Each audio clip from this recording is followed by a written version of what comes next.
बहुत दूर एक खामोश वादी थी, जहां दिन में सूरज नर्म रोशनी देता और रात को चांद नीले रंग की चमक बिखेरता था।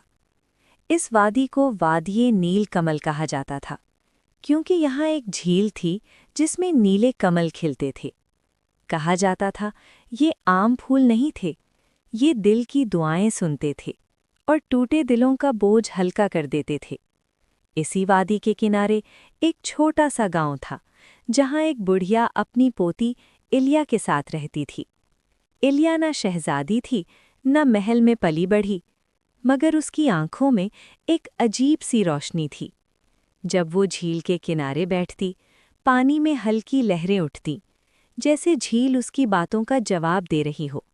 लोग कहते थे, इलिया उसी रात पैदा हुई थी जब पहली बार नील कमल खिले थे।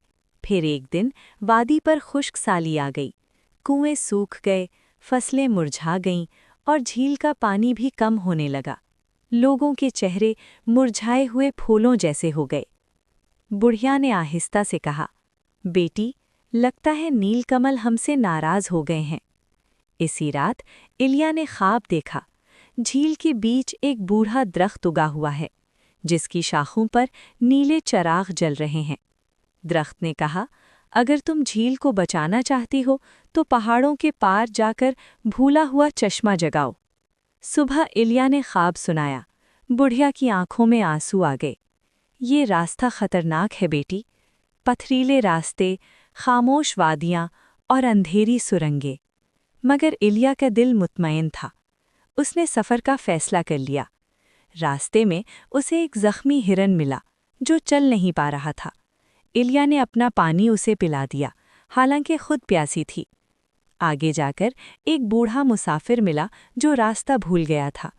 इलिया ने अपना रास्ता छोड़कर उसे सही रास्ता दिखाया। फिर एक अंधेरी सुरंग आई जहां खौफनाक आवाज़ें थीं।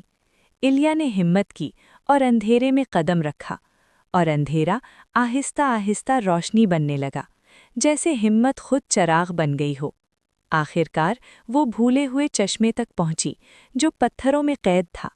चश्मे ने कमज़ोर आवाज़ में कहा, मैं सिर्फ तब बहूंगा जब कोई मुझे लालच के बगैर जगाए।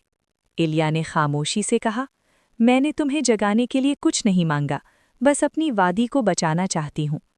अचानक पत्थर टूटने लगे और नीला पानी जोर से बहने लगा। पहाड़ों से बहता हुआ पानी वादी की तरफ दौड़ पड़ा।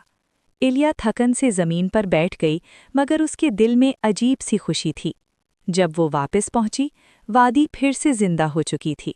झील भर गई थी, नील कमल खिल रहे थे और गांव में हंसी लौट आई थी। लोगों ने उसे मलका नहीं बनाया, न महल दिया, मगर वादी ने उसे अपनी बेटी मान लिया। कहते हैं, आज भी जब कोई गमगीन दिल वादिये नील कमल की झील के पास बैठता है, पानी में हल्की लहरें बनती हैं। जैसे इलिया की मेहरबानी